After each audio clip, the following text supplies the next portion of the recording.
Welcome everybody, this is General SharePoint Development Special Interest Group. This is the bi-weekly sync. It is February 20th, 2020. So 2020, which is actually kind of interesting. I never thought about that one.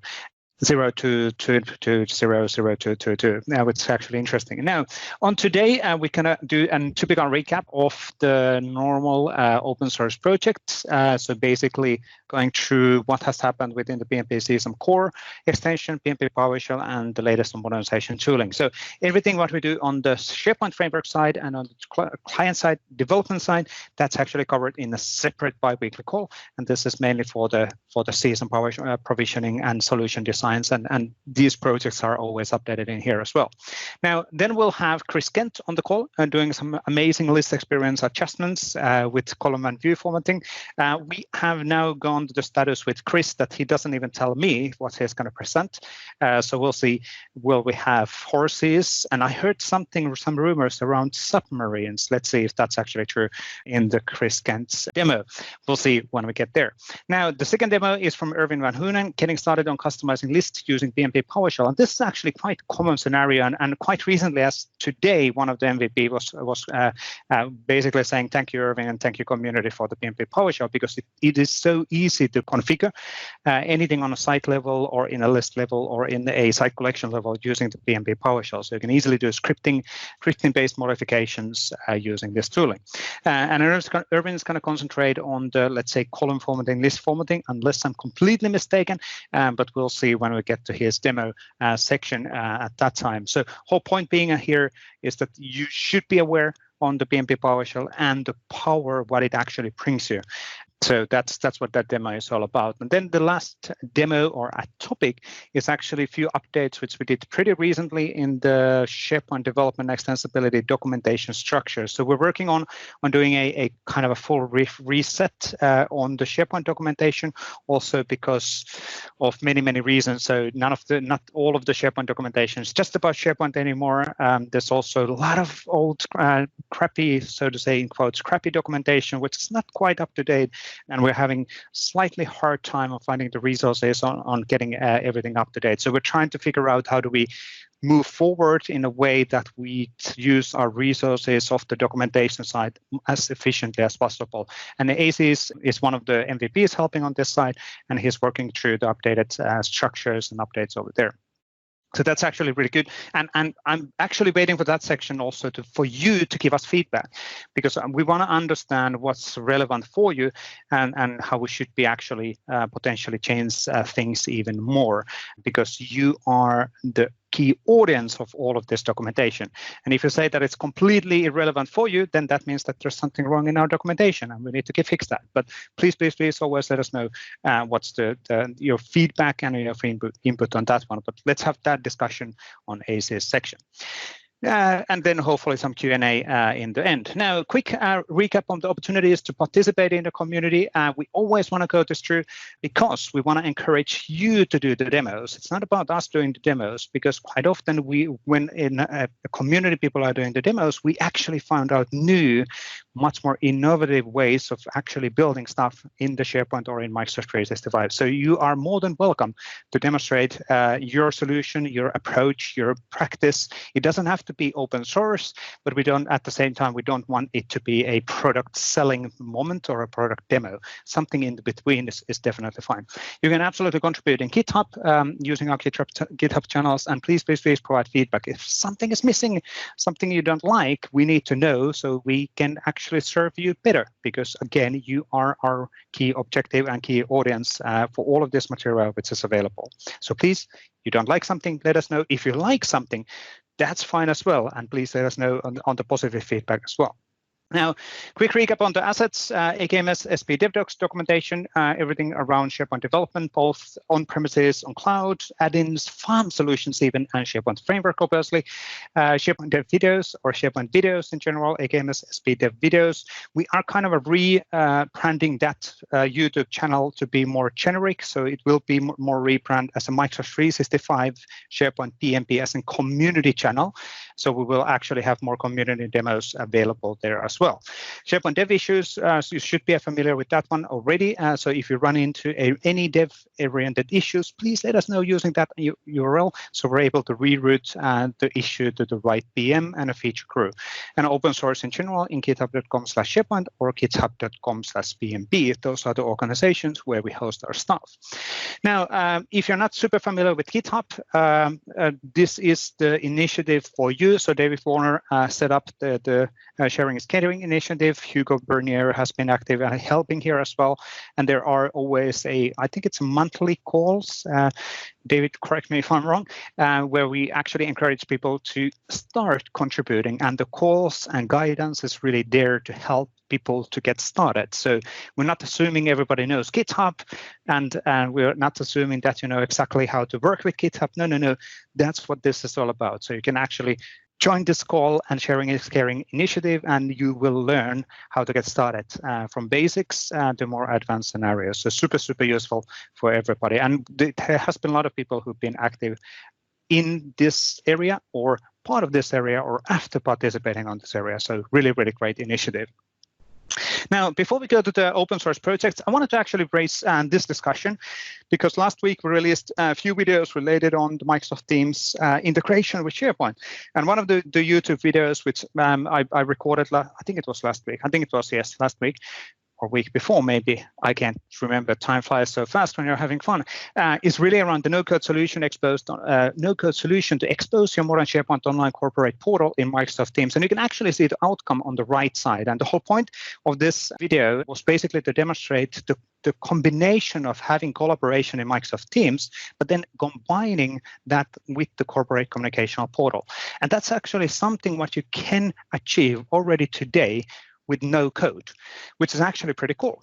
So the video actually walks this process through, but there's a small, let's say, consideration around the video solution, which is that the video solution which I recorded only works in the web UI. Now, there are a few different MVP blog posts like Yannick Reikman and Shayo Ferreira. I think Shayo, you are in the call as well, who actually explains how to make it work in a desktop scenarios. But in both of those blog posts, or a few different blog posts, it is actually mentioned that it's not supported scenario at this time, which is actually correct. Now, we, however, during this week, we've been having a long discussions with Microsoft Teams, well, not super long, but discussions with Microsoft Teams organization, and we're looking into now enabling this as a supported scenario. So there will be an updated documentation, tutorial, and updated video, which will walk through how to make this scenario to work in desktop, in web, in mobile, in a supported way. And that will basically then make sure that people can truly take advantage of both worlds, so to say. So collaboration in the Microsoft Teams and then the corporate communicational portals in SharePoint, and then surface them for the employees through the Microsoft Teams channel. So pretty cool setup, which will definitely keep on, let's say, drumming and promoting during the spring in multiple different conferences. And you'll see more on this area definitely in future as well.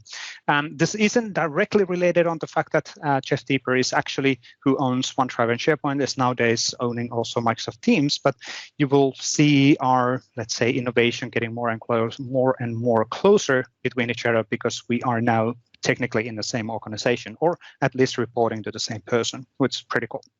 Now, quick update also on this one. So our SharePoint Dev Weekly is going to be rebranded slightly, not too much. If you're watching our SharePoint Dev Weekly, we've been talking about this one a few times or listening, because it's also a podcast. We've been talking about this a few times already, but we're looking into now rebranding this as PnP Weekly, which is not just about dev, because actually quite often we, first of all, don't only talk about SharePoint in these calls, and we don't definitely talk about just dev topics on these calls, because to be fair, to be able to be a good dev, you need to understand the end user scenarios and solution designs and architectures as well. So we actually talk about multiple different areas as well. Now, just a word of a warning, and I completely missed all of the URLs apparently on this slide. And we will rebrand this slightly, so it will not be SharePoint Dev Weekly anymore. It will be rebranded as a PnP Weekly, basically promoting community articles, community updates in the internet, and also having a visitor, either a dev side or a non-dev side of the audience. And thank you, David, for sharing the link to the latest episode 71, where we had Luis Fries as a visitor this is a really great discussion, by the way, around inclusiveness and diversity and how we should be taking all of each other into account and embrace the diversity of the community. So really, really cool discussion. Now, let's actually go to the PnP CSOM Core library and do a quick updates in here. And Bert is on the call to actually give us updates. What's happening here? Yep, a quick update. So we shipped February about 1 week ago. And the key thing in the February release was that we have a new schema. So if you want to know more about the schema, the previous SIG call, we kind of did an overview of what was coming in the February 2020 schema, which now is live and the default schema. So if you extract the template, you will get this new schema. And there were some modern page API reliability improvements. Looking forward for the March release, still several weeks out, but was already in the queue. There is some update in the timer job framework to support access tokens. So the timer job framework is, for example, the one being used by the scanner to multi-threaded operations against SharePoint, and that got some additional improvements. And obviously there is, again, still a queue of PRs. It got slightly smaller, but there's still some PRs that we have to process. So not a major big amount of work, Vesa, but some steady progress. Absolutely. And then let's go to the PnP PowerShell side. And I think we have Erwin on the call because you are queued up for the demo as well. Yep, I'm here. Same as Bert. Basically, not a very big release, but everything that is done in PnP CSOM Core automatically, magically drills down to PnP PowerShell. So that's quite nice. A couple of new commandlets, some changes to the command list to enable PnP ComSite doesn't require you to have 10th level access anymore. There are some commandlets now for the unified audit log, but for that you need access to the Azure Management API. So there's another corresponding commandlet. Look in the help file of these commandlets to see, because you have to have specific access to these services to retrieve that. And then we have 2 new commandlets to generate site scripts from a list and from a web. They are basically the equivalent of what you find in the SPO management shell. But if you don't want to install 2 modules, then you can just use the PnP one and you have the same functionality. That's it for PnP PowerShell. That's it for the PowerShell. So let's actually move on forward and modernization. So Bert. Yep, modernization. First about the transformation framework, which mainly is page transformation today. So what do we have? Some improvements in SharePoint 2010 web part handling. Some logic to kind of prefix or suffix publishing field HTML. So the cases that you have like a page layout, and in the page layout you have like hard-coded a label, and then you have the field with the actual data provided by the user.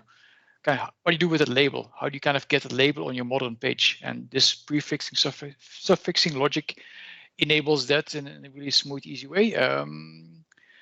We have some managed metadata improvements being done and several bug fixes, some table handling, reliability, and image reliability improvements. Now, the big upcoming thing is taxonomy mapping. So Paul Bullock is actually currently working on this, and we expect this to be hitting the March release still. So hopefully we'll have by the March release taxonomy mapping, which will mean that from my perspective, it gets to be a fairly feature complete when it comes to the page transformation. This was the last big rock that we had to work on. Then about the scanner, we released 2.9 this week.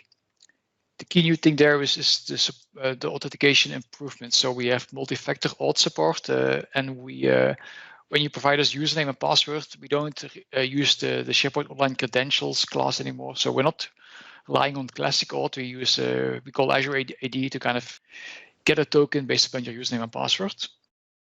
One little caveat there on the multi-factor auth. It gives us an access token. Access token has limited lifetime, so the scan will work in the scope of the lifetime of the access token.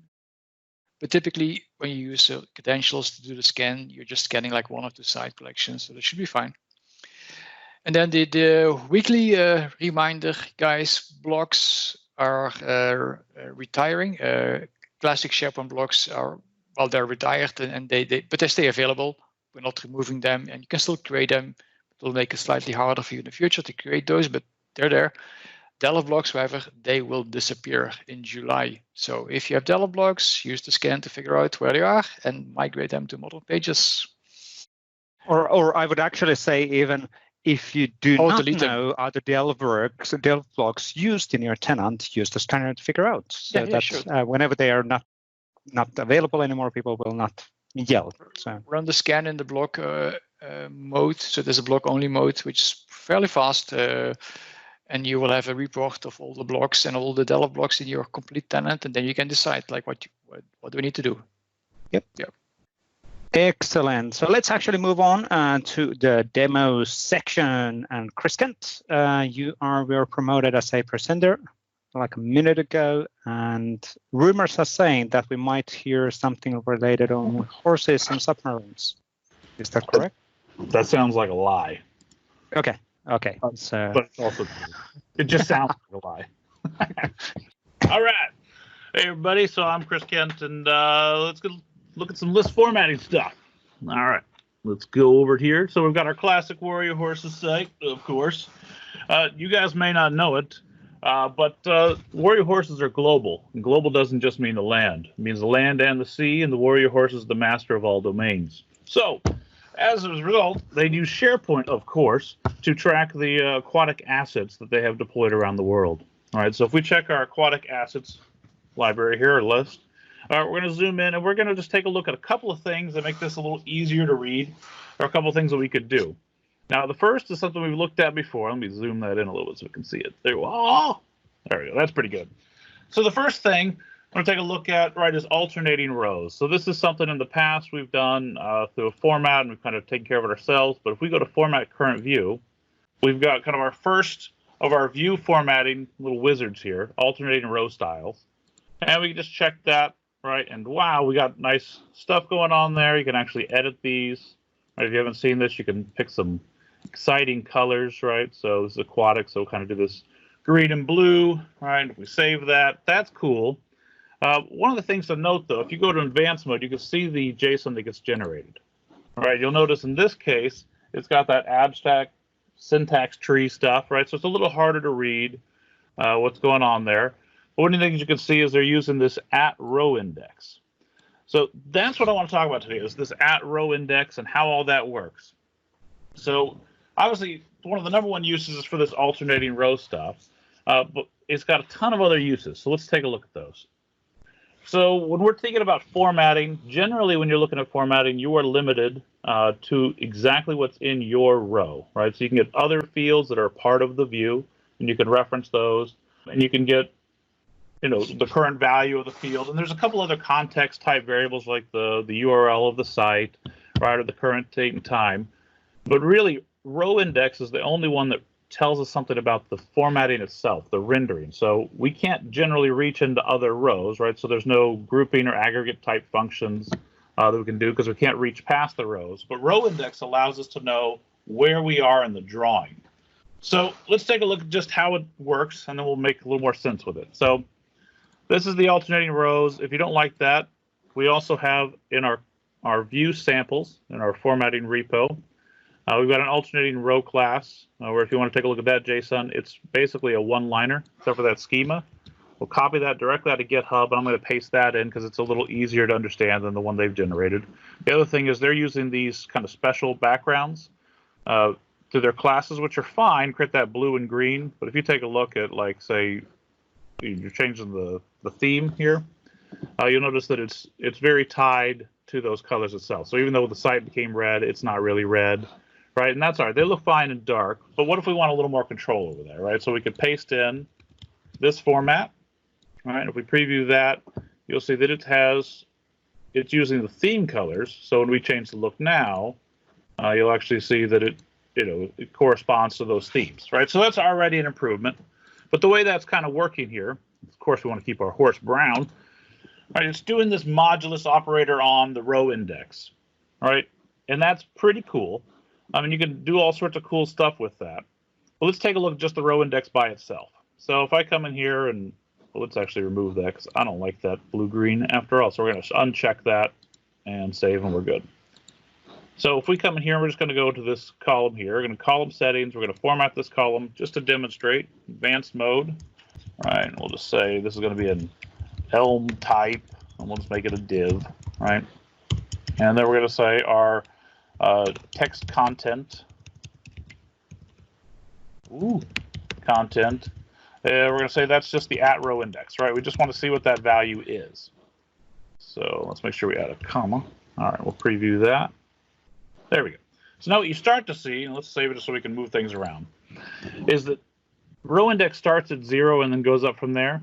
But what's unique about row index is it does not care anything about the values inside of the list item, right? So if I were to sort this, right, so I want to sort all these things. Let's go A to Z on our aquatic assets, right? You'll see the IDs over here change, but the row index itself does not.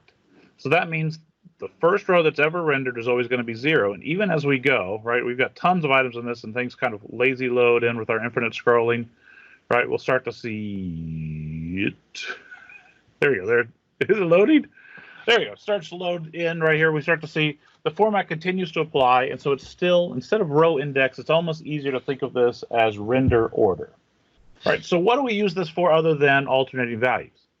So here's a scenario. All right. So I've got this very exciting list. Let's remove that format so that we can not worry about the row index here. I'm going to delete that. Now, what if I want to do some cool stuff? Like, right, I want to kind of change this up. I don't really want to show active, right? I want to like change deployed to show whether it's active or not. So let's say I've got a view format, which I happen to have. All right, I'm going to come in here and I'm going to format the current view. I'm going to go to advanced mode so I can paste one in, the one that I've got kind of prepared. And when I save this, you'll see, wow. So I've decided now I'm going to show my own columns, right? So I'm just showing title and I'm showing the deployed. And the deployed, I'm making it red if active is no longer true, right? So it's no longer an active asset, so I want to show it in red. And that's cool, right? That works just fine. The problem is now I have these extra column headers up here. They don't really correspond. I can do stuff with them. They're not lined up the way I want them. It's a little weird, right? So kind of the obvious solution, not really obvious, but it might be obvious if you're familiar with this stuff, right, is to come in here and we're going to add this hide column header, right? So it's a thing you could do on view formats. So I'm going to say hide column header. I'm going to set that to true. All right, when I do that, hey, now I don't have to worry about all that not lining up. But now I've lost my header entirely, right? What does this date mean? It's just kind of floating out here. So I could try and put something in line, but it would just look bad, right, with the word deployed everywhere. So what now we're going to do is something, it's a technique we've used. It's called faking the header here. I just made the name up. That sounds good. Right, so I'm going to copy one that's got that in here, and I'm going to show you what that looks like. So all I'm going to do is I'm going to draw that header myself. Now, how did I do that, right? Everything gets evaluated row at a time. But what I've done here, if we come up here, so you can take a look at this. This is a sample that's available, but the key part here is for my column header, right? So I'm just drawing that like normal. My display, I'm saying if the row index is 0, so it's the very first row, then I want to make it flex, otherwise don't show it. All right, so by doing that, I've now got my own custom header. I can actually access fields that are part of the view, like active, but I don't have to have a header for them. All right, so I can completely hide that. That way I've got just what I want to show, which is pretty cool. But you know, we lose some of the functionality, we lose the menus, right? I can't sort by these, and if I scroll down, I no longer have a sticky header, right? So I might do something like, you know, mod, and we'll say 30, right, equals 0 instead. So now if we preview that, we'll actually see that the column header shows up every 30 rows, right? So we've got a lot of flexibility on how we want to do that, which is really cool. And all of that's made possible through row index. So no matter what my sort or my filter is, I'll have all that kind of applied. So that's pretty exciting, right? But for now, I'm going to pull all that off because we can go just slightly further for no reason at all. And that's, I did save that, didn't I? Okay, good. So what if I want to just do something off the wall and pointless? Well, good news, you can. So I've got this other sample here. It's called the generic row index drawing. And I'm just going to show you what we can do. So if we take a column like active, because that sounds exciting, we're going to column settings. We're going to format this column. Again, I'm going to advanced mode, where I can just paste my JSON myself. But paste it in here. And you guys can look through this. Again, it's a sample that's available. But if we preview this, or we'll actually save it, we'll scroll over here. Now we're actually going to have a little drawing. We'll come back. Right, so we shot the sun. We got a nice little boat. And then here's the water. And as we scroll down, right, we got some little fish that show up. And the water gets a little deeper as we go. All right. And we just keep going all the way to the bottom of this ocean. Let's see where we're going to go here. You notice the IDs are still got our other sort, and that's fine. Scroll, scroll, scroll. Somewhere down here in the depths of the ocean, what might we see? Oh, there we go. Oh, we have a horse in a submarine. So we've got ourselves our scuba horse out here taking a look at the submarine. And the whole idea is we arbitrarily drew this. If we take a look at the format here, format this column. Where's my format? We'll just paste it in again so we can take a look at it. But if we come up here, all we're doing is something that's very similar to the other techniques. We're only drawing certain things based on when that row index. So here's the sun. It's one of those UI Fabric icons, right? And we're just saying, just draw in the first row. Then we've got our boat, right? Just draw it in the fourth row here. All right, and then we've got a little more stuff here. The fish, let's draw those every 24 rows, right? But not the first row. And then we've got down here, we've got our submarine, right? We want to just draw in row number 200, right? Because there's a zero-based index. And we're going to draw a horse underneath and one more below that. And then we handle the depth of the ocean right here in this formula for the background color. So you can actually set the RGBA value, right? So that's what we're doing here based on that row index. And that gives us that nice light blue to dark blue kind of as we travel through the sea. And that's very exciting, completely pointless, but hey, now you can do it too. So that's pretty good. So let's take a look at that. Let's kind of summarize here on the row index.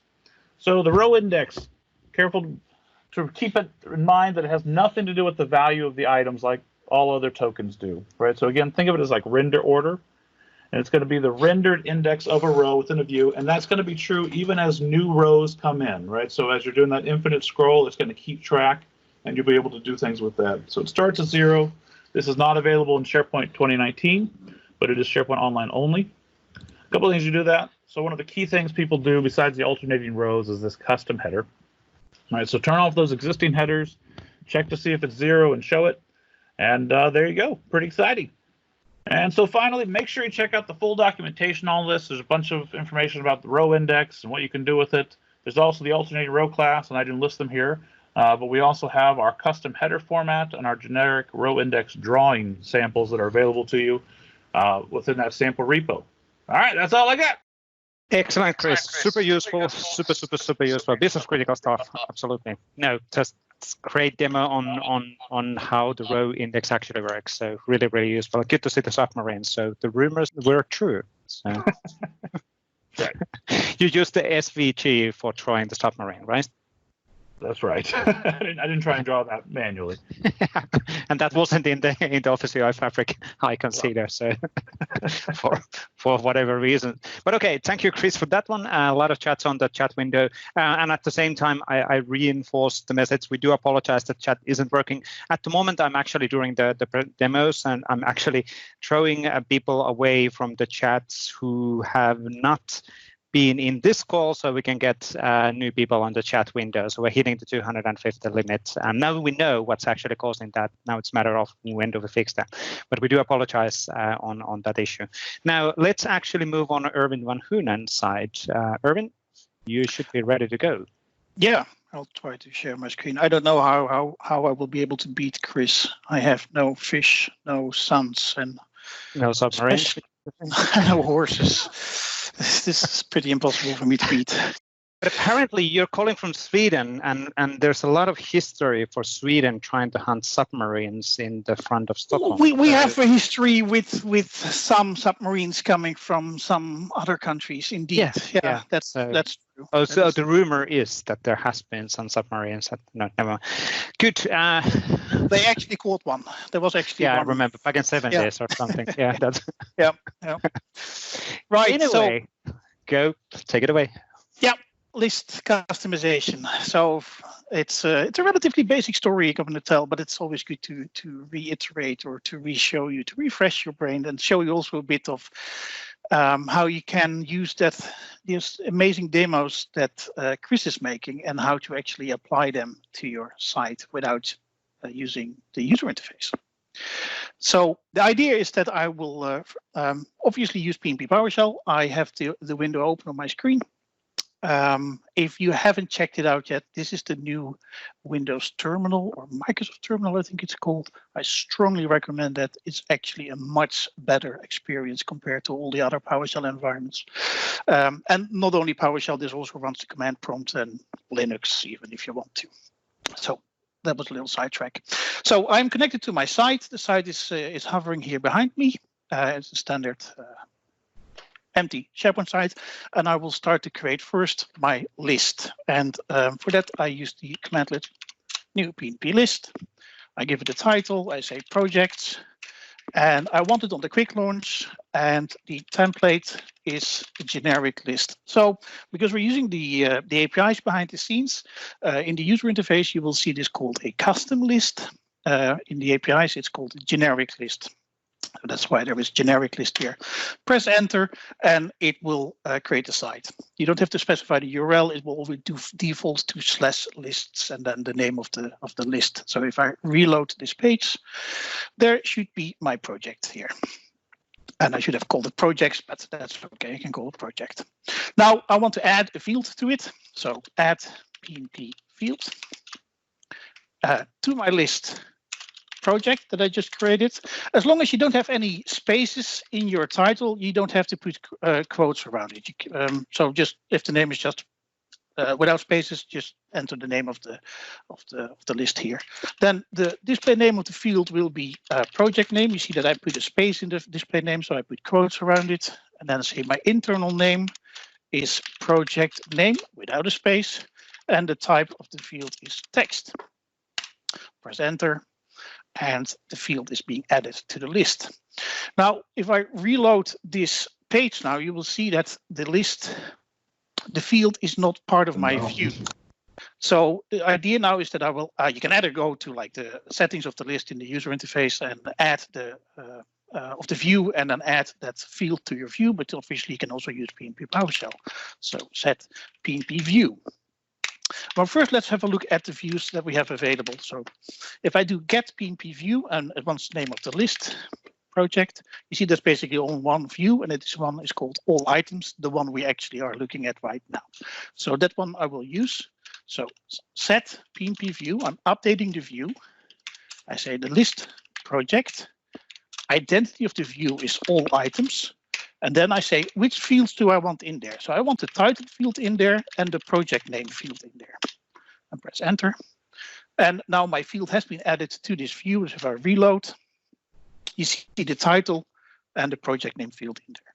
Now, this is two commands I did. Obviously, there is a way of doing it actually a bit easier. So if I go back in my history, add PnP field. Now I say not project name, but project manager. I'm adding another field here, project manager. And there is an option saying add to default view. Press enter. If I reload this, there's my project manager. If I'm not happy with the order of these columns, say I want to move the project manager before the project name field, I can also use the set PnP field view functionality. So say I want to put project manager in front of it, then I change the order of this list of fields here. I say here, project manager goes before the project name. Reload. And now project manager is standing before project name. So that's a very simple way of creating a list, adding columns to it, and we support basically all column types here. Now let me, for demo reasons, add a couple of items to this list. And a nice simple way of actually adding items is like, say, I want to have 3 items called with the title A, B, and C. So A, come on, cap lock was on, B, C. This is an array, piping that to. This is a shortcut for each object. For each object is a PowerShell command, but you can use the shortcut %. And then I say add PnP list item to the list project. And then I set a value of the title field equals to, and then the dollar equals, and I realized there's this PnP PowerShell logo there. So hopefully you can see it. And this $_ reflects to the current item I'm processing. So it goes through first A, then B, then C. And in the first time it will be A, the second time it will be B, the third time it will be C. So closing this one, and then I'm closing the for each loop there. That one, I close it. Press enter. Creates A, creates B, creates C. You see that the UI is already behind the screen updating here. Let's force it. And there's my 3 items here. So there's a very easy way to add a couple of test items to a list. And you can obviously set multiple columns in one go if you want to do that like that. Now, Chris showed this alternate row formatting thing. So if I, for instance, go to a list that I already have here, this has alternate row formatting applied to the view. Say go to format current view, and I just copy this wonderful readable JSON out of it and have it copied in my clipboard right now. So I want to use that one in PowerShell. So the way to do it is like you create a variable JSON and say get clipboard, and you want it in raw. So now if I just enter this one on an empty line, I press enter, you will see that my JSON is outputted. So the JSON that I copied to my clipboard is now part of this, is now stored in that variable. So now I will update. I go back to my project list here. And I do another time get PnP view. I should do list. Can I specify that directly? So I want to get hold of that. I want to update this view, the all items view. So what I will do, I will put it into a variable because I can also specify identity. So now I will only retrieve the all items view and put it into the variable view. So there we have that view. And what you can do in PowerShell, you can say, okay, listen, PowerShell, what kind of properties does this object have? And if I do get member, you see a whole list of properties here. And one of them, if I scroll up a bit, is custom formatter. And that is the one we are going to set. So I want to update the view because this is where the JSON, if you set the JSON through the UI, it will end up in this property, which is a string. So what I will do now is I will update my view and add that JSON file, and that can be, of course, any formatter for any view, into my, update my view with that JSON. So again, we're using the set PnP view commandlet. List project, oh, not project paste, project, identity, all items, values, and then I say custom formatter. Now you would be tempted to write JSON here. If I do that, it will actually go wrong. The commandlet has tries to actually take this as an object and goes wrong. It needs a string, so we're going to force it to a string. So in PowerShell, if you write something like this, it will force it as a string and will take the value of this variable and put it into these quotes here. So if I press enter now, the view has been updated, and if I refresh this view, you will see that it has alternate row formatting. So this is a very simple way of actually getting those JSON files out there. So basically, the easiest way, if you want to play around with the samples that Chris made, is basically get a copy of that repository in your file system. Create the lists, navigate to the folder, and use these command lists to very simply apply these JSON files to your list and just play around with them, see what they do, instead of like opening the file, copying the contents, pasting it, etc. You can, of course, also get hold of an existing list, an existing view, take the value of this custom formatter property, put it into a variable, and then apply it to another list. And another way, if you want to do a column formatter, it's the same idea. So if you have a field, the field also has a custom formatter property. So you update the field and you set the custom formatter property to that value, and it will use that custom formatter for that field. So it's a very simple way of getting data out of there. The last thing I want to show is a little tip if you want to move a list from one side to another, but just a single list and nothing else.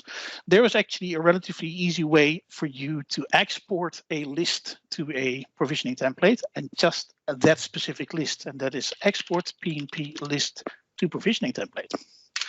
So if I say, what is my list called? The list is called project, and I want to output it to my list XML. It's the whole engine behind the scenes, but it will only do that specific list that you specified, in this case, the project list. So we'll take a bit, it's almost done, there we go. And if I open this in Visual Studio Code, you see the list here. And here you see actually the custom formatter with the JSON that we just applied to that list. So this is just that single list in there. So this is a very easy way of like getting me the whole list and move the whole list with all the columns and formatting and everything over from one side to the other, or make a copy of a list. You can just apply the same thing to the same site, but you can say project 2, and then update the URL also here.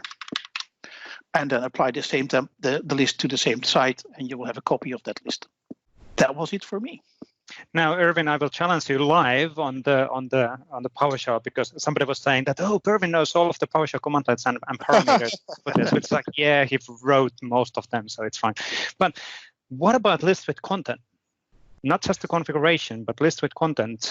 Because somebody is thinking that immediately as a follow-up question. So. Okay, you want to copy a list with content. The provisioning engine allows you to export, but then you will have the full engine, not this export commandlet here. You have the full engine. We allow you to specify a list and include its content based on a camel query that you do. You can say all, or you can define a camel query. It goes a bit too far right now to actually go you through how to set it up, but there is a way of doing that. Indeed. And I think we have a demo actually on that one from autumn in the YouTube channel, so you should be able to find that. I think we showed the configuration files and all of that. And also, one question, sorry, Erwin, there. Prasad is asking how system recognize where the list to be created with site without the site URL parameter. You connected the site. So yes, I didn't show that part. Yeah, you do. The PnP PowerShell commands always work on the context of a single site. So you do connect PnP online URL, and then this is the URL of your site. So in this case, it was sharepoint.com/sites demo1. And then I connected a specific site. You actually see that in my prompt here. This is my tenant name. This is the site I'm connected to. And then that's how I can see where I am. And that's how the commanders know where the list is being applied to. Yeah. And there's one more from Mugilan. Can you provision the list as a copy by passing a list name and the URL as a parameter, or how would you do that? I think it's updating the XML file. Am I wrong? Yeah, it's updating the XML file. Yeah. There's no copy list commandlet currently. Yep. And the last question from Mike, and then we go to the AC's screen. I missed the beginning, so apologize. Does this require SharePoint admin privileges, or are site admin okay? Really important question. Site admin is okay. Yes. Because the PnP PowerShell doesn't connect to the tenant admin site. It connects to the actual site. And as long as you have the permission to the site collection, you're good to go to operate within the site collection. So. Yep. Yes.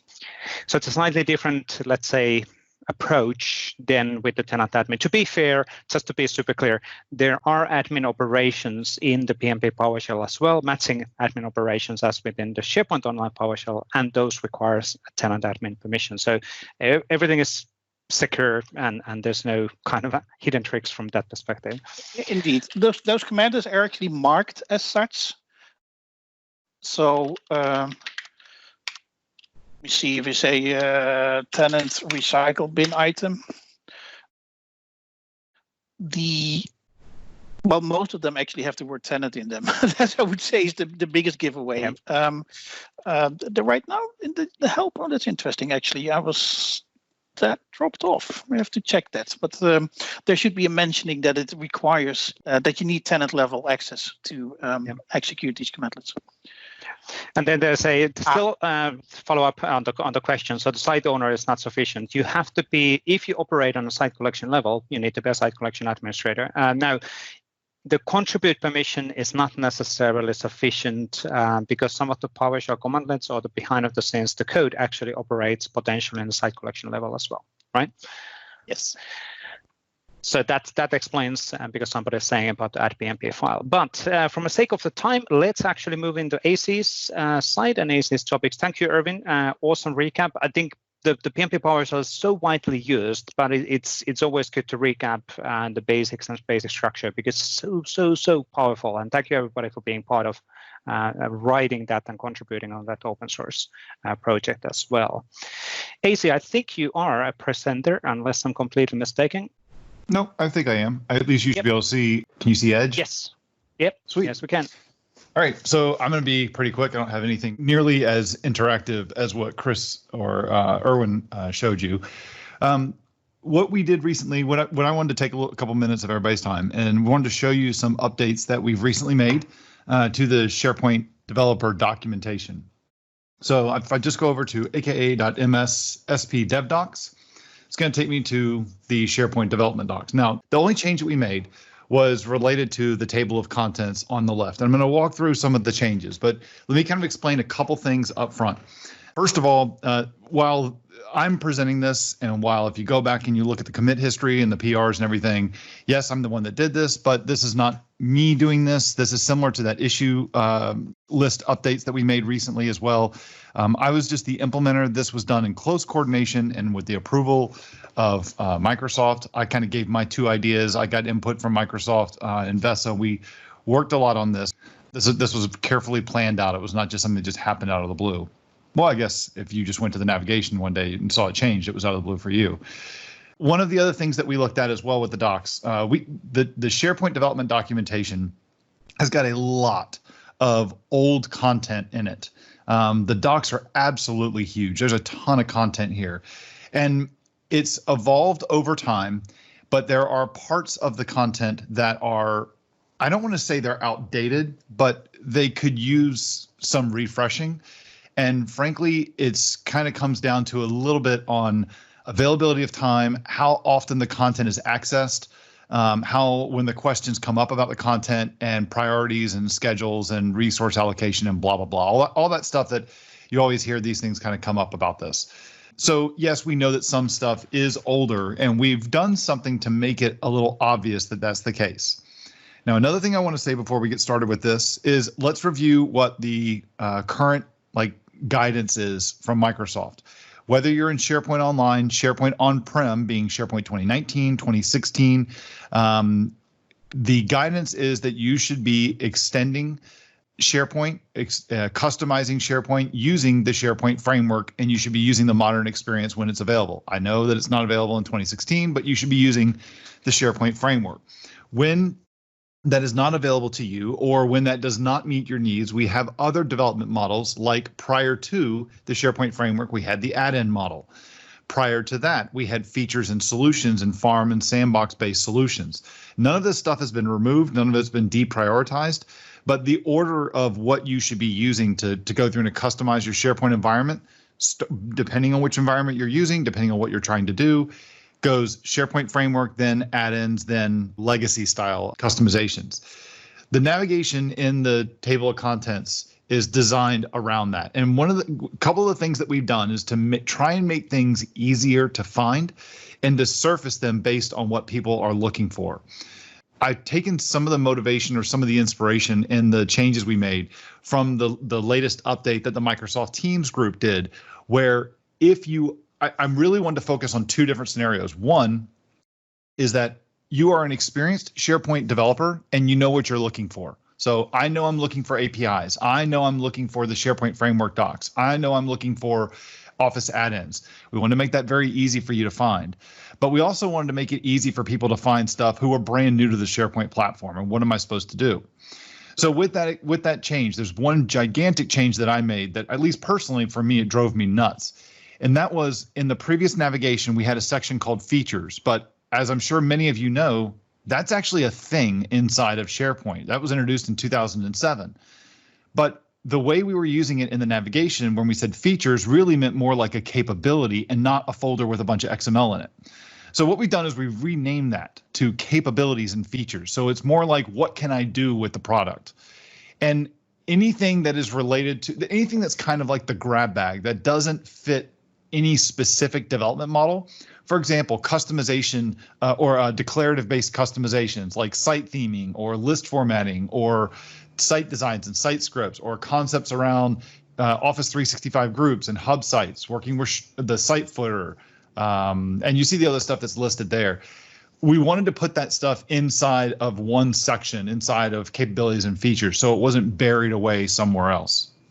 Oh yeah, and if we get too far with this, if something doesn't make sense to you, I definitely want feedback. Send us feedback. Send us a message here in this chat here so we can actually take a look at it. But mostly, please go through and put it in the SharePoint issue list, the SharePoint Dev Docs issue list, so we can follow it. One of the other things that you will see too is there's a lot of places. Actually, this is a bad example because I just found a problem. There's a lot of places where when you would open up one of these navigation elements, you would see the exact same name as the one you just opened listed right here. And it's a little confusing. It's like, well, if I went here, why didn't it just go here? This is the way it used to work. And actually, well, it's the way it works right now as well, but we're going to fix that. The way it should work, though, is that when you open up an item like hub sites, you see this overview page. This takes you to the page that you used to go to, but it doesn't give you like that extra little nesting there. That might have just bothered me. It might have bothered a few other people, but if it just bothered me, I mean, I just wanted to show you, hey, we made this change, and you can rest assured that I now sleep better, and I don't get as frustrated looking at the docs. That's a joke. Other things we did here. So around SharePoint Framework, we did a lot of reorganization here. So we got an overview of what the SharePoint framework is. You got a getting started section. How can I dive right into this?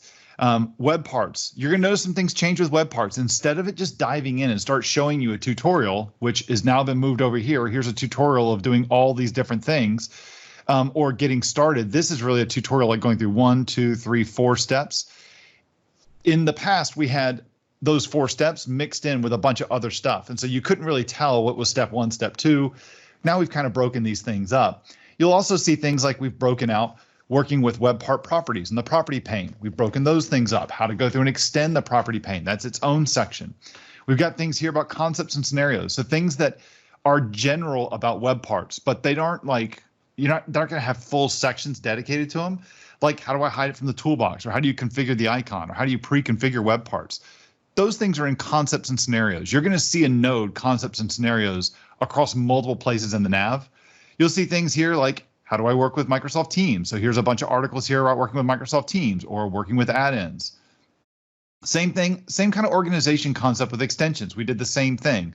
Now, you're going to see here we only have 3 extensions listed, where technically we have 4 now. We have app customizers, we have field customizers, list view command sets, and query extensions. You see app customizers is missing. That's kind of the awkward one because that's the one that's used here inside the getting started for going through and deploying a new extension. So that is covered. And again, concepts and scenarios, tenant-wide deployment, pre-allocated placeholders. Oh yeah, another good topic here, tenant-wide deployment. Well, check this out. We have a whole section now in SharePoint development, not specific to SharePoint framework, but around SharePoint development about all about setup and deployment. We even have a page dedicated to 2016 support. We have a page dedicated to 2019 support as well. Let's see. Oh, another one this is a change that I love that we did this. Well, I mean, I did this, so I'm happy we did it. So anyway, there's more stuff that you can go take a look at here inside SharePoint framework. Around SharePoint add-ins, or we have actually not add-ins. So add-ins is just, this is all pretty obvious here. It's just the same kind of setup as what we had with the section before with add-ins. But what I really wanted to show you here is we have this SharePoint APIs. If you know what you're looking for, oh my gosh, this is so much better. We used to have the SharePoint REST API buried away, and we had a navigation item that said SharePoint REST API, and another one that said SharePoint REST API v2. We actually got questions. Well, where's the v1? It's like, well, it's the one that doesn't have anything listed by it. It's like, so we just added a v1, make it simpler. ALM and lifecycle management for ALM APIs, that got moved over here. We've got PnP API related links. They're not buried with all the other PnP stuff because maybe somebody is looking for an API. So it makes more sense to go to APIs. So we have that here. Scenario guidance and archive are the two sections that are the older content that, yes, it would be great if we could have, 20 people go in and spend the next 3 months refreshing this content and updating it. But right now we wanted to just indicate, we used to have a section called SharePoint Development Overview, and that was what archive was. Well, a lot of people went to that first, and that's not what we wanted them to do. We wanted them to go to like getting started or SharePoint Framework or SharePoint add-ins. So we renamed it to archive. It's the best of all of the worst options that we had available to us. And it's simply, we use the word archive to try and communicate, if you need some of the old stuff, this is old guidance here, right? These things may get moved around and updated and refreshed over time, but right now, this is where it is. Same thing with scenario guidance. Some of this stuff is older guidance. Some of it is newer stuff. Like you've got things about remote provisioning. That's obviously that's current, and that makes a lot of sense. Remote timer job framework that was discussed earlier. The Office 365 CLI, the PowerShell reference, all that stuff that's inside this scenario guidance. The last thing that I want to highlight here too, we had the section here for schema reference. I refactored this a little bit to make sure if you know that you're looking for a specific schema, be it a JSON schema, be it a Office add-in schema, feature schema, solution, whatever it is, it's all right here. It's in one spot. And we also have a page here for 2 pages, one for SharePoint community and one for support and feedback. And we have a whole thing where it talks about, on the overview page, it explains, what kinds of things are you looking for? Programming questions, here's where they go, documentation bugs, sample application bugs, go to the different repos that are available to us to submit your issue, feature request guidance, how to go about submitting an issue. We explain that. Actually, we redirect right over to the issue list. Oh, looks like I've got some work to do with all these triages. But anyway, there's a lot of stuff that we did here. We've got this section here for tutorials that was here before, and it points to the same links of where the stuff was before. This page could definitely get updated as we have more tutorials get launched. So lots of changes, just lots of reorganizations. I just moved the deck chairs around. Actually, that's a bad reference. It talks about the Titanic, and SharePoint's not going down like that. We just made a lot of changes here, and I hope that is interested and they like the changes we had. If not, send us some feedback. That's all I got, Vesa. So quickly, next community call is on the 5th of March, and the next SharePoint Framework community call on 27th of February. Thank you, everybody, for joining today. Super useful discussion. We're trying to fix the chat issue, what you saw today as well. Now we know what is actually causing that. If there's any feedback, please use the SPDev issue list, and in general, let us know. But I think that's it for now. So thank you, everybody, for joining. Cheers. Bye-bye.